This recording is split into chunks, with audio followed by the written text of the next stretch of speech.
having a little Guatemalan medium roast from Starbucks. It's a very good blend. Very good blend. Well, today's video is going to be about your exit and possibly your subsequent return video. In all of my time here in the community, I have never seen anybody talk about the subject in detail. There's been a number of videos that it's been talked about and mentioned, many exit videos, but I thought I would take a few moments and put my 2 cents on it. I'd been in the community quite a while when I decided to make my exit video, but before I did, I reflected back on those videos I just talked about, and they gave me a lot of guidance as far as just generally making a video and kind of what not to do. But they didn't really talk about during it while you've left and if you want to come back. So in general, I wanted to talk about everything that I experienced when I made my exit video and then subsequently returned. The kind of video that I wanted to make was one that left open an option to come back. You didn't want to go out in a blaze of glory. You don't want to go out in a blaze of glory if you like making the videos and being part of the community. And you know, in a way, I wanted to thank people who helped me along the way, and thank the people who had given me the wonderful experiences to that point. You know, there's a lot that goes on into deciding to make an exit video, and it's not easy. It's not easy. But if you do decide to make one, you know, you do want to leave your options open because doing this is fun. So let's get right into it. The exit.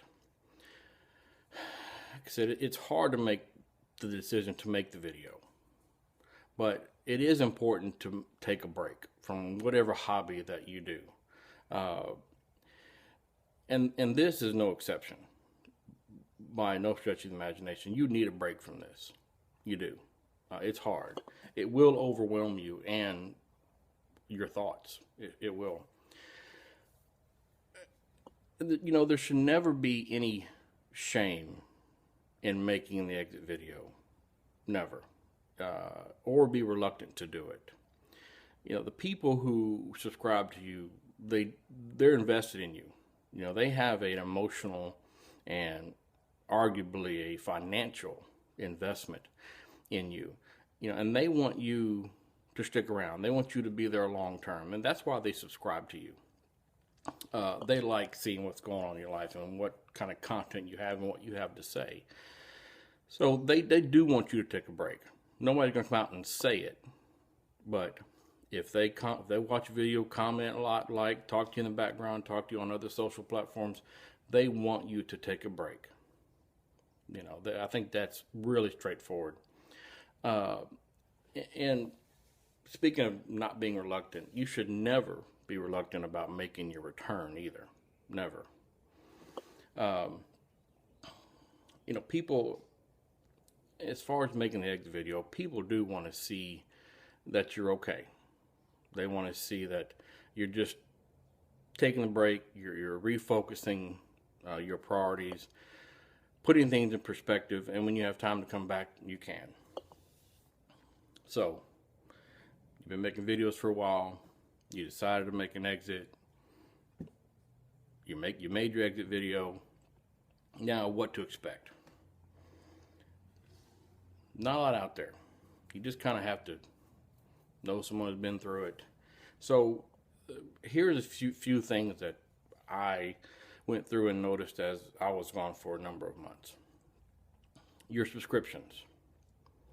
Even though you probably don't care about your subscription numbers, it's going through the process. It's interesting to see the reactions of people. It is. It is interesting because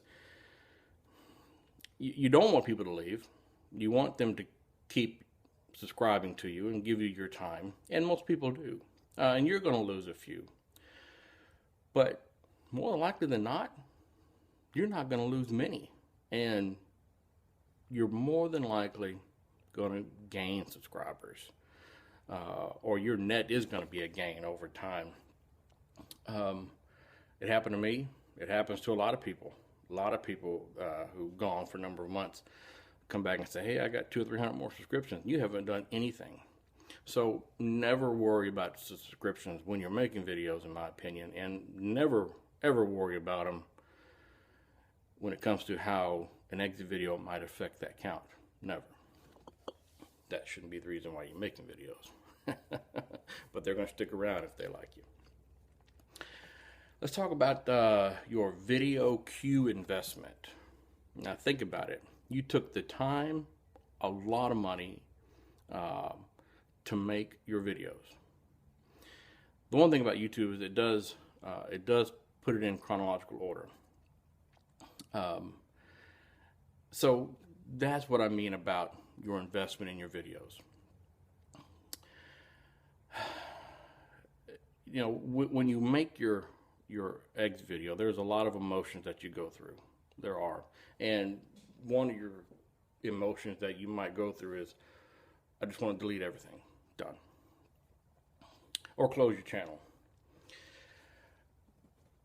If you don't close your channel, which you probably shouldn't, just give yourself some time, then what do you do with your videos? Many people, including myself, have commented on people's videos and said, don't close your channel, leave your videos up. And what I did is I left my channel up. I left a bunch of videos up. But some things happened when you take down your videos and that I wasn't aware of. So if you choose to keep your channel open, you should leave your videos up as private. And this will allow you to do a few things. As I mentioned before, it'll keep your videos in your video manager queue in the correct chronological order. It will. And that becomes important. Number two, keep your public views intact. This may not be important to you or others, but as a result of deleting the videos, your public views count is retabulated based on the number of videos you have up, whether they're public or private. Now that's not a big thing, other than the fact that if somebody goes to your channel and they see your public views, and if they're a person who says, oh, he's only been viewed 100 times, but you've been on for 10 years and you've put out 500 videos or whatever, there's a sort of could be a disconnect in somebody's mind. So if you think that video count is important to you on your channel, then that's something to think about. Number three, you can republish your videos at any time. When you decide to make your videos public again, your videos will not send out notifications to everyone. They just reappear in your queue and people can access them, and they reappear in your queue in the proper chronological order. That's why that's important. I had people help me figure that out when I wanted to get some videos back up so I can make a playlist. I wanted to do something, but I didn't want to make it public again and then it sent out a bunch of emails. So that's one thing that I learned. It does not re-notify your subscribers. It just makes it public. Number four, even though it's obvious, by not deleting your videos, you preserve the comments in your videos. You know, there's a lot of information and memories built in those comments. So if it's a video that you don't want to take down, leave it up. At least leave it up for a while and think about it. Because if there's a lot of comments in them, there's a lot of history there. And here's an interesting one that I find interesting.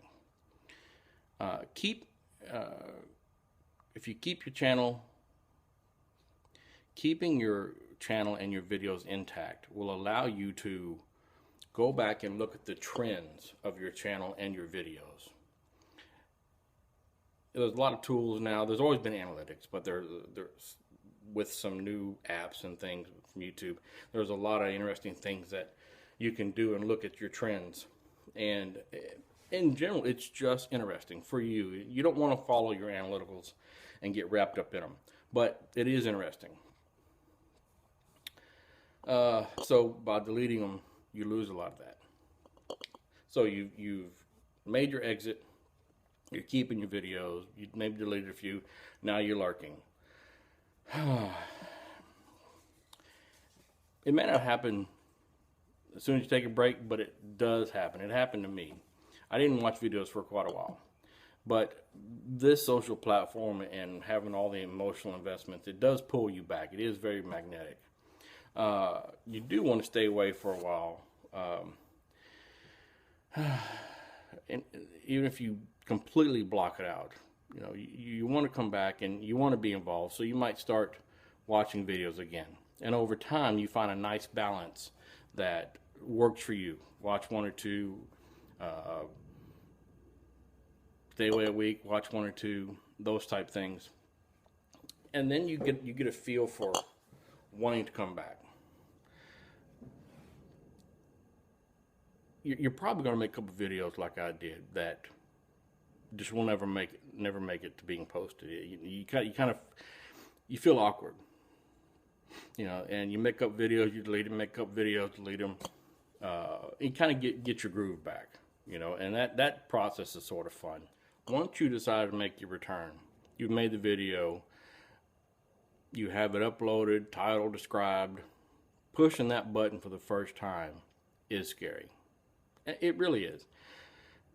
There's a lot of emotions in getting out, and there's a lot of emotions getting back in.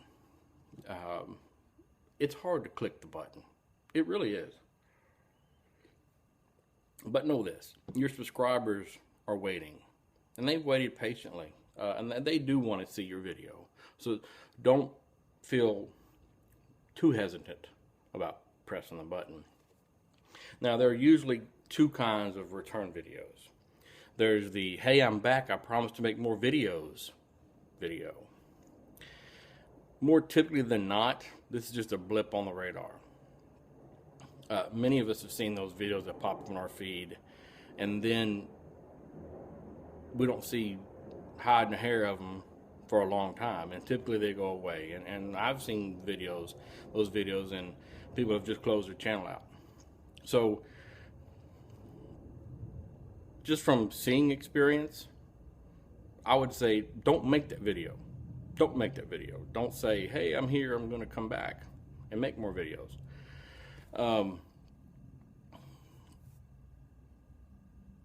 What I did and what I would recommend is that you do what I call a no hype return video.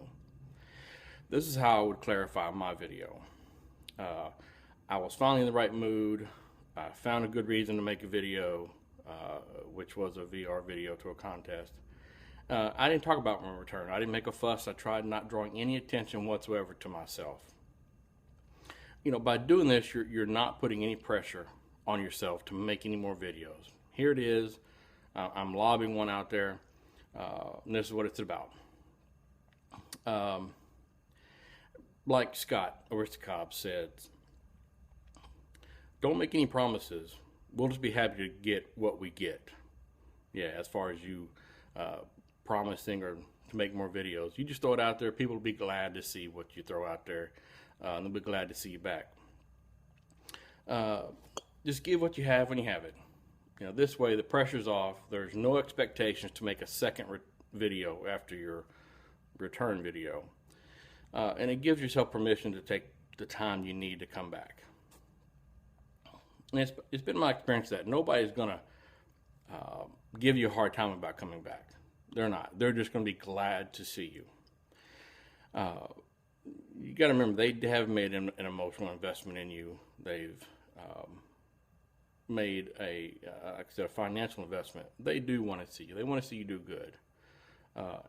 Not only making videos, but just as a person. So in conclusion, we do this as a hobby.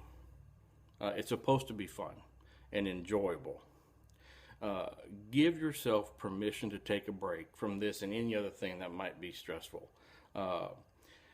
If you think you're going to take a long break, let people know what you're doing. Stay in touch. Tell them what's going on. They're going to understand because they're going to go through it too. There's no doubt. You're making videos, you're going to go through this process. And people want to know how you're doing. They really do. Let them know. It's hard to just come on here and say what's going on. Hey, I got to go for a while. But people will enjoy it. They'll a better way is say they'll respect it. And when you're ready to return, just put a video up. Let it merge smoothly. Get back in the hobby. Get back in the swing. And more than likely your subscribers count will have gone up. And all of them will be happy that you made it back. So there's my 2 cents on the subject, my opinion. Hope you enjoyed. Hope this helps. Take care, everybody. We'll see y'all later. Bye.